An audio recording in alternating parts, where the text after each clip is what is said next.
Hello दोस्तों, नमस्कार। कैसे हैं आप सब? उम्मीद है अच्छे होंगे। कोरोना भी लगभग कंट्रोल में आ रहा है। उम्मीद है सबने वैक्सीन लगवा ली होगी। जिन्होंने नहीं लगवाया, मेरी उनसे विनती है कि वैक्सीन लगवाइए ताकि आपकी सेहत अच्छी रहे, आपके घर परिवार समाज की सबकी सेहत आपकी वजह से ख़राब ना हो और आप भी अच्छे रहें। फाइनली आज डेट है 20 अगस्त और कल की डेट यानी 19 अगस्त को मध्य प्रदेश लोक सेवा आयोग ने अपनी फाइनल आंसर की डाल दी है। तो इससे ये अंदाज़ा हो गया होगा कि किस स्टूडेंट के कितने मार्क्स आ रहे हैं। जैसे जीएस में मध्य प्रदेश लोक सेवा आयोग ने फाइनल आंसर की में 5 क्वेश्चन में ए बी ए डी ऐसे करके दिया है। और जो आपका सी सेट पेपर है, पेपर नंबर 2 है, उस पर मध्य प्रदेश लोक सेवा आयोग ने 17 क्वेश्चनों को डिलीट कर दिया है। यानी आपकी जो मेरिट बनेगी 83 क्वेश्चन पे बनेगी, अब वो 100 क्वेश्चन पे नहीं बनेगी। तो इस तरह से सभी स्टूडेंटों ने ये पता लगा लिया होगा कि हमारे मार्क्स कितने आ रहे हैं, चाहे वो GS1 को हो या फिर सी सेट को जोड़ के हो, दोनों को। जिन्होंने सिर्फ पेपर 1 पे डाला था और जिन्होंने सी सेट और GS1 दोनों को मिला के, जो फॉरेस्ट वाले हैं उन्होंने जो डाला था, दोनों लोगों को, दोनों व्यक्तियों को अंदाज़ा हो गया होगा कि हमारा स्कोर कितना जा सकता है, कट ऑफ कितना जा सकता है, या फिर हमारे स्कोर कितने हो रहे हैं। हालांकि ये एक अलग वीडियो पे हम बना देंगे वीडियो कि कितना कट ऑफ जा रहा है, उसके लिए आप दूसरा वीडियो देख लीजिएगा। फ़िलहाल इस वीडियो पे हम डिस्कस करेंगे कि 15+ ऐसे कौन से पॉइंट हैं जिनको हम, जिन गलतियों को करके हम MPPSC या किसी भी एग्ज़ाम से बाहर हो जाते हैं, चाहे वो BPSC हो, UPSC हो, UPPCS हो या MPPSC हो। तो ऐसी हमें 15+ ही गलतियां हैं जो हमें नहीं करनी है, और वो गलती अगर हम नहीं करते हैं तो श्योरली किसी भी एग्ज़ाम में हम सेलेक्ट हो सकते हैं, खासकर उन एग्ज़ाम में जो स्टेट सर्विस की कहलाती हैं। तो टाइम बर्बाद ना करते हुए हम डिस्कस करते हैं कि हमें 15+ ऐसी कौन सी गलतियाँ नहीं करनी हैं जो हमें एग्ज़ाम से बाहर करती हैं। तो उनमें से बोर्ड पे पहले हमने लिख दिया है कि हमें ऐसी कौन सी गलतियाँ हैं जो नहीं करनी है। तो उनमें से पहला पॉइंट क्या है, हम उस पर डिस्कस करना शुरू करते हैं। और वीडियो को लाइक करिएगा, शेयर करिएगा, सब्सक्राइब करिएगा। चलिए पहला पॉइंट हम डिस्कस करते हैं। पहला पॉइंट हमारा क्या है? पहला पॉइंट है फोकस ओनली MPPSC। हम लोग क्या करते हैं, हम लोग गलती वहीं पे कर देते हैं शुरुआत में ही।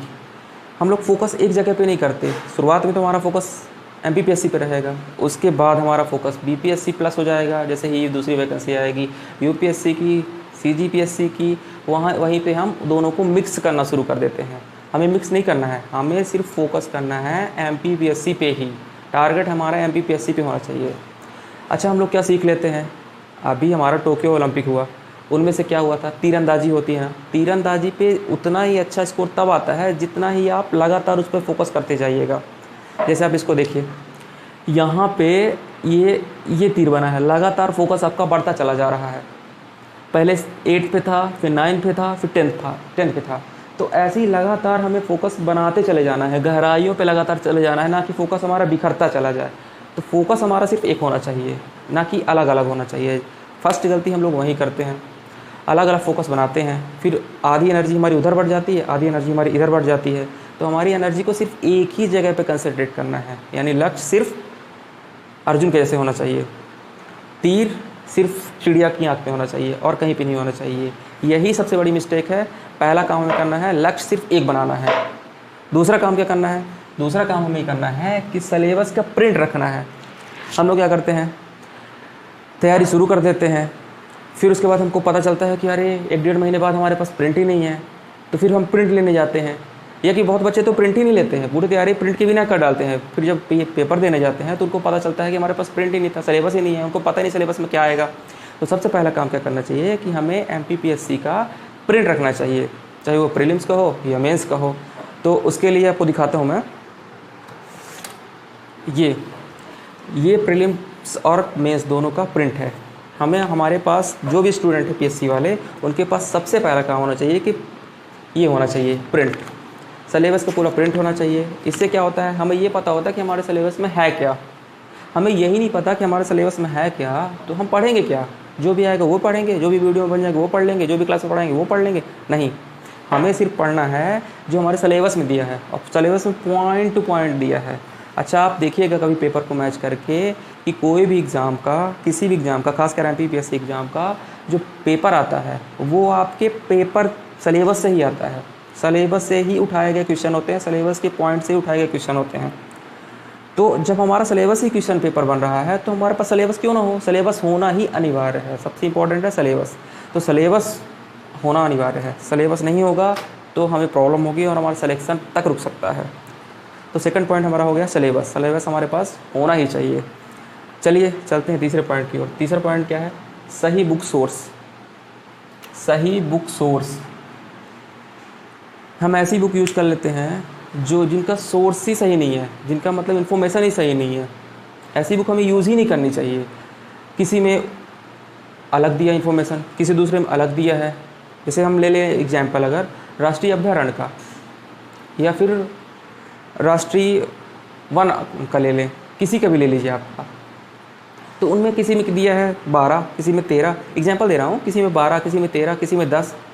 तो हमें ऑथेंटिक बुक यूज़ करना चाहिए, हमें अलग अलग ऐसी बुक यूज़ नहीं करना चाहिए जो ऑथेंटिक ना हो, जो पन्ने दो पन्ने की हो, जिनका सोर्स सही ना हो। तो हमें ऐसी इन्फॉर्मेशन कलेक्ट करनी है जो सही हो, जो मेन साइट से हो, जो आयोग की साइट पे दिया हुआ हो, जो ऑथेंटिक हो, और ऐसी बुक यूज़ करना है जो प्रमाणिक बुक हो, हमें ऐसी बुक यूज़ नहीं करना है। ठीक है, और चौथे पॉइंट की ओर चलते हैं। फिर चौथा पॉइंट क्या है हमारा? चौथा पॉइंट है दो अलग अलग बुक एंड साइट्स हो। दो अलग अलग बुक मैंने क्यों लिखा? दो अलग अलग बुक इसलिए लिखा है कि एक ऑथेंटिक बुक हो गई जिसमें सारा कुछ डेटा सब सही है, लेकिन कोई भी बुक कंप्लीट नहीं होती है। ये आप श्योरली नोट कर लीजिए, कहीं पे लिखवा लीजिए कि कोई भी बुक कंप्लीट नहीं होती। तो इसीलिए आप दो ऑथेंटिक बुक को यूज करिए जो फेमस है अपने दिमाग से, किसी कहने पे नहीं। आप कुछ समझदार हैं, आप पीसीएस लेवल की तैयारी कर रहे हैं, आगे अधिकारी बनेंगे, एसडीएम बनेंगे, जनपद सीईओ बनेंगे, तो आपको ये पता होना चाहिए कि दो ऑथेंटिक बुक कौन कौन सी हैं। और दो ऑथेंटिक बुक यूज करिए और उसके बाद फिर आप दो बुक का यूज करने के बाद बाकी सारी बुक रख दीजिए और उन्हीं को कम्प्लीटली यूज़ करिए। उसके बाद फिर उसी बुक को आप एक बार पढ़िए, 2 बार पढ़िए, 3 बार पढ़िए, 4 बार पढ़िए, जितनी बार हो सके उतनी बार पढ़िए, लेकिन सिर्फ 2 बुक यूज़ करिए। उसके अलावा ज़्यादा बुक यूज़ ना करिए, जो ऑथेंटिक बुक हो उसको यूज़ करिए। ठीक है, फिर इसके बाद चलते हैं। पाँचवा पॉइंट क्या है? पाँचवा पॉइंट है डिसिप्लिन डेली स्टडी। हम लोग क्या करते हैं, तैयारी तो शुरू कर देते हैं, तैयारी शुरू करने के बाद हमको यही नहीं पता कि हम 2 दिन बाद हमारा प्लान क्या है, 3 दिन बाद हमारा प्लान क्या है। हम 2 दिन तो बड़े जोश से तैयारी किए, 2 दिन के बाद फिर रस्सी बम की तरह। तो हमें डेली स्टडी करनी है। मैक्सिमम स्टूडेंट क्या करते हैं, यही करते हैं कि डेली स्टडी करते ही नहीं हैं। हमें डेली स्टडी रूटीन करना चाहिए। उससे क्या होता है कि हम थोड़ा पढ़ें, अधिक पढ़ें। जैसे घड़ा हो गया, घड़े में अगर हम डेली पानी एक एक बूंद भी डालें तो घड़ा कभी न कभी भर ही जाएगा। लेकिन अगर उस 1 महीने में हम 1 लोटे डाल दिए या 1 गिलास डाल दिए तो उससे कोई बहुत इफेक्ट नहीं पड़ने वाला है। तो सबसे इंपॉर्टेंट चीज़ है कि हमें डेली स्टडी करनी है। डेली स्टडी से हमारा रूटीन बनेगा और हमारा कॉन्फिडेंस डेवलप होगा। सबसे इंपॉर्टेंट चीज़ है कॉन्फिडेंस। तो डेली स्टडी से कॉन्फिडेंस डेवलप होगा। छठवां पॉइंट क्या है? छठवां पॉइंट ये है कि लक्ष्य बनाना, उसे पूरा करने का प्रयास करना। आप पर डे, मंथली नहीं, ईयरली नहीं, आप पर डे का लक्ष्य बनाइए। जैसे सुबह लक्ष्य बना लिए, फिर उसको शाम को पूरा करना है। हमें शाम को उसको पूरा करना है। हमें प्रयास करना है कि जैसे हमने लक्ष्य बना लिया कि आज हम जनजाति व्यक्तित्व के बारे में पढ़ेंगे, तो उस टॉपिक को हमें शाम तक में कवर करने का प्रयास करना चाहिए। चलिए ठीक है, मैं मानता हूँ कि अगर छूट गया तो 80% आप कवर कर लेंगे। 80% भी कवर कर लिए तो आपको कॉन्फिडेंस को बूस्ट करेगा। तो हमें डेली का लक्ष्य बनाना है। डेली का लक्ष्य बना लिए, फिर वो हफ्ते में कन्वर्ट हो जाएगा, फिर वो महीने में कन्वर्ट हो जाएगा। इस तरह हमें टेंशन नहीं होगा, आराम से हम उसको टिक करते चले जाएंगे कि आज हमारा ये एक टॉपिक ख़त्म होता चला गया। 1 टॉपिक 2 टॉपिक जो भी है, हम जितनी कैपेसिटी है उसके अकॉर्डिंग हम ख़त्म कर सकते हैं। तो हमारा पहला चीज़ क्या है कि लक्ष्य बनाना, उसे पूरा करने का प्रयास। फिर रिवीज़न है सबसे ज़रूरी। पढ़ने के बाद सबसे ज़्यादा इम्पॉर्टेंट है रिवीज़न। रिवीज़न क्यों ज़रूरी है? हम कोई भी चीज़ लगातार पढ़ते जाते हैं। क्या है कि एमपीपीएससी में या फिर किसी भी स्टेट की एग्ज़ाम में हम सिलेबस तो पढ़ते जाते हैं, किताबें तो लगातार पढ़ते जाते हैं। 1 बुक यूज़ करते हैं, 2 यूज़ करते हैं, 3 यूज़ करते हैं, 4 यूज़ करते हैं, जो भी करते हैं उसमें लगातार पढ़ते जाते हैं और पिछला वाला सारा सफा चट होता चला जाता है। हमें पता ही नहीं चलता कि पिछले बार गायब गया, आगे आया पीछे सपाट हो गया। तो सबसे इम्पोर्टेंट चीज़ है कि हमें रिवीजन करना चाहिए। यही गलतियाँ बच्चे करते हैं, हमारे मित्रगण करते हैं, और फिर बाद में भूलता चला जाता है। फिर जब 6 महीने बाद वो पढ़ते हैं तो पिछला सब साफ़ हो जाता है और नया वाला जो आता है वो थोड़ा याद रहता है, तो सारी मेहनत बेकार हो जाती है। तो सबसे इम्पोर्टेंट क्या है, आप 70% पढ़िए, 60% पढ़िए, लेकिन 40% 30% आप उसको क्या रिवीजन करिए। रिवीजन बहुत इंपॉर्टेंट है, ठीक। फिर उसके बाद क्या करेंगे, प्री प्लस मेंस को एक साथ पढ़ना है। प्री प्लस मेंस को एक साथ पढ़ना है। अब वो समय नहीं रह गया, पहले क्या होता था एमपीपीएससी में कि थोड़ा लेवल डाउन था, फैक्ट पूछता था, लेकिन अब वो समय नहीं रह गया है। अब जो पेपर हुआ था 25 जुलाई 2021 को, वो पेपर आप उठा के देख लीजिए, उसमें यूपीएससी जैसे पैटर्न को फॉलो करने की कोशिश कर रहा है। वो कर तो नहीं रहा है, देख रहा है उसकी तरफ, तो वो उस पैटर्न को फॉलो करने की कोशिश कर रहा है। तो हमें फैक्ट पढ़ के नहीं काम करना है, डीपली पढ़ना पड़ेगा। और डीपली पढ़ना है तो मेंस में भी डीपली पढ़ना है, प्री में भी डीपली पढ़ना है, मेंस में भी डीपली पढ़ना है। तो और दोनों को अगर हम एक साथ लेके पढ़ेंगे तो हमारा प्लस पॉइंट ये रहेगा कि हमारा मेंस तो तैयार होगा, प्लस प्री भी तैयार हो जाएगा 60 to 70%। तो हम प्री और मेंस दोनों को साथ लेके चलेंगे तो प्री और मेंस दोनों तैयार हो जाएंगे, और लास्ट में जब 1 महीने बचेगा, 1.5 महीने बचेगा, तो सिर्फ हम प्री में फोकस कर देंगे, बाकी मेंस और प्री दोनों को लेके चलेंगे, ठीक है। तो 7वां पॉइंट मेरा ये हो गया। 8वां पॉइंट क्या है, प्री की OMR सीट के साथ प्रैक्टिस प्लस ऑब्जेक्टिव सॉल्व करना। हम गलती क्या करते हैं, हम गलती ये करते हैं कि OMR सीट पे प्रैक्टिस नहीं करते। लास्ट के दिनों में हम OMR सीट पे प्रैक्टिस नहीं करते, जो हमारी सबसे बड़ी मिस्टेक है।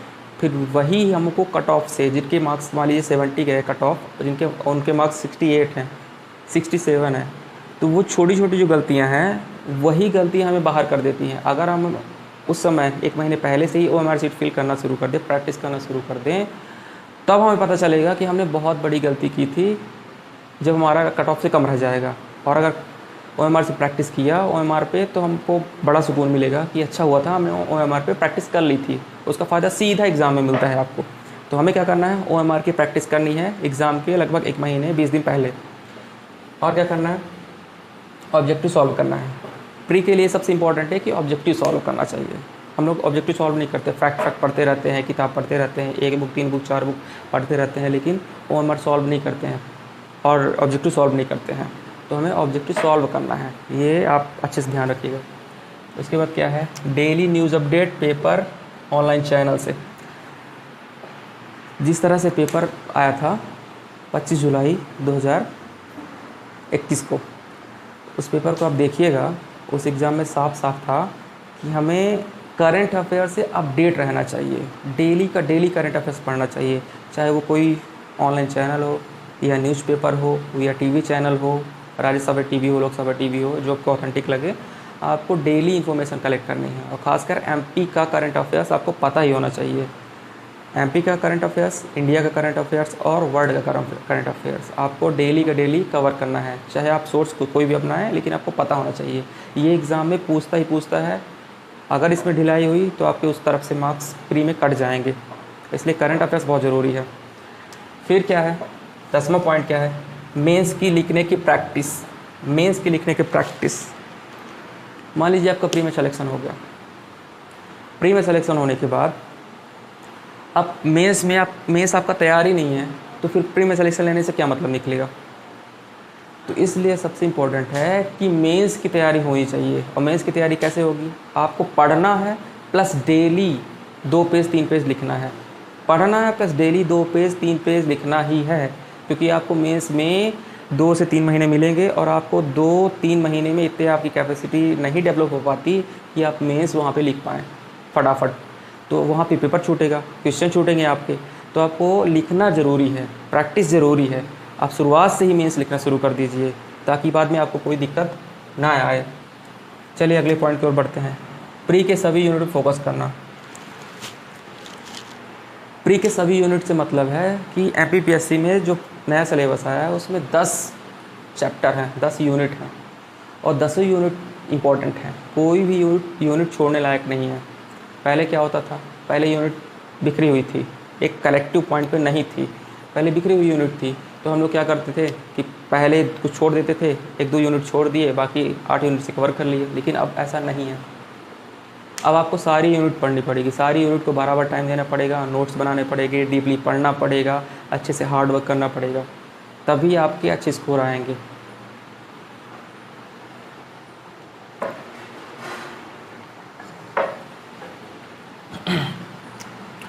डीप स्टडी करना होगा। हमारा 12 पॉइंट क्या है? डीप स्टडी करना होगा। डीप स्टडी का मतलब ये है कि हमें ऊपर ऊपर की हेडलाइंस नहीं पढ़नी है, हमें अंदर जाके गहराइयों में जाके उसे पढ़ना है, डीपली जाके पढ़ना है, ताकि हमारी जो चीज़ें हैं, छोटी छोटी चीज़ें, वो माइंड में क्लियर होती चली जाएं। सिर्फ फैक्ट वाला काम अब ख़त्म हो चुका है, MPPSC ने फैक्ट का काम ख़त्म कर दिया है। सिर्फ वो डीपली चीज़ों पे या कि ऊपर वाली चीज़ों फोकस नहीं कर रहा है, वो फैक्ट चीज़ें, डीपली चीज़ें, मेंस से रिलेटेड चीज़ें सब में फोकस कर रहा है। इसलिए आप सिर्फ फैक्ट पढ़ के काम नहीं चलेगा, या फिर 2 रुपये 4 रुपये या फिर पतली बुक लेके हम काम नहीं कर सकते हैं। हमें डीपली स्टडी करनी होगी, तो हमें डीप स्टडी करना होगा। फिर क्या है? मैप के साथ स्टडी करें। MP इंडिया वर्ल्ड का मैप कितना इम्पोर्टेंट है ये आपको पता होना चाहिए। आप जब भी पढ़ेंगे जियोग्राफी या फिर पॉलिटिकल साइंस या कुछ भी हिस्ट्री, तो आपको पता होना चाहिए कि सिंधु घाटी सभ्यता कहाँ थी, इटली कहाँ है, अमेरिका कहाँ है, जापान कहाँ है, सोरगेसो सागर कहाँ है, बैतूल कहाँ है MP में, इंदौर का राजवाड़ा किस प्लेस पे है, या फिर कुछ भी ले लीजिए आप। तो हमारे पास मैप बहुत ज़रूरी है। सबसे इम्पोर्टेंट इस शुरुआत में ही आप प्रिंट ले रख लीजिए, मैप रख लीजिए। मैप बहुत ज़रूरी है, मैप के बिना काम नहीं होगा। आप रटेंगे भूल जाएगा, मैप से पढ़ेंगे आपको याद रहेगा, और याद करने की ज़रूरत नहीं पड़ेगी, आपको ऑटोमेटिकली दिमाग पे सेट हो जाएगा। तो मैप बहुत ज़रूरी है, इसलिए आप MP का मैप, इंडिया का मैप, वर्ल्ड का मैप, पॉलिटिकल मैप तो रखना ही रखना है, अगर मिल सके तो जियोग्राफिकल भी रखना ज़रूरी है। इसलिए मैप सबसे इम्पोर्टेंट है, तो मैप को रखना आपको बहुत ज़रूरी है, मैप रखिए साथ में। फिर उसके बाद क्या है? लंबी यात्रा है, धैर्य सबसे ज़रूरी। जो स्टेट सर्विस एग्ज़ाम होते हैं जिनमें प्री मेंस इंटरव्यू होता है, और वो एग्ज़ाम साल भर में एक बार होते हैं, या फिर कहीं कहीं 2 साल 3 साल में भी होते हैं। तो सोचिए, जब 2 साल में एक बार एग्ज़ाम हो, या 3 साल में एक बार एग्ज़ाम हो, या आप खुदा न खास्ता भगवान ना करे प्रीलिम्स से फेल हो गए या कि पास ही नहीं कर पाए, तो आपके दोबारा एग्ज़ाम देना पड़ेगा, तीबारा एग्ज़ाम देना पड़ेगा।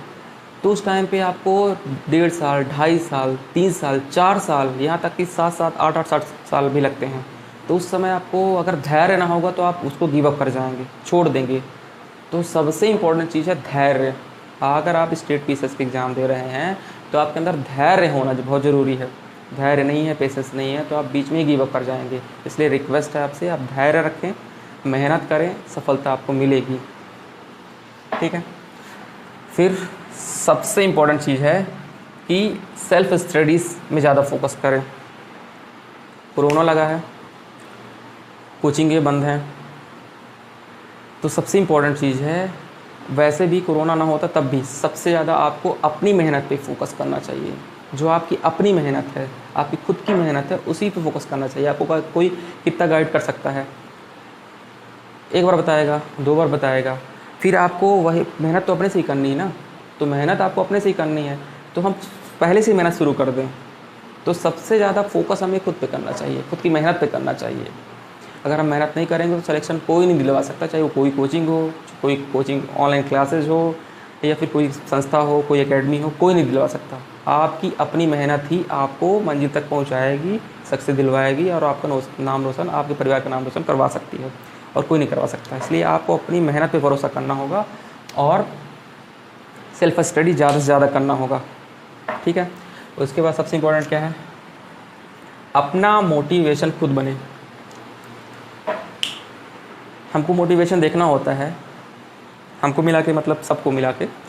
तो हम लोग क्या करते हैं, यूट्यूब पे जाते हैं, मोटिवेशनल वीडियो सर्च करते हैं, या फिर मोटिवेशन कैसे पाएँ वीडियो सर्च करते हैं। हमें ऐसा नहीं करना चाहिए। आप जितने भी सेलेक्टेड बंदे हैं उनको देखिए, या फिर किसी भी बड़े व्यक्ति को देखिए, तो वो अपना मोटिवेशन खुद जनरेट करते हैं, अपना टारगेट डिसाइड करते हैं, अपना मोटिवेशन खुद बनते हैं। किसी दूसरे पर डिपेंड नहीं होते हैं। और आपको पता होना चाहिए कि हम किस लिए तैयारी कर रहे हैं, क्या हमारा एम है।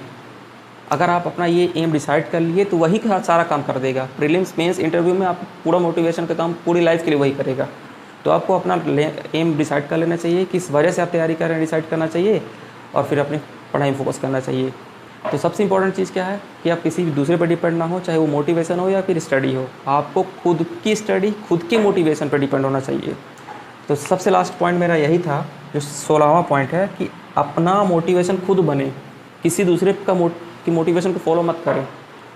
ये सबसे अच्छी बात है कि आप अगर आपके पास कोई मोटिवेशन है तो आप अपना पढ़ाई, अपनी जर्नी, अपना लक्ष्य आसानी से पा जाएंगे, और यही सबसे अच्छा है।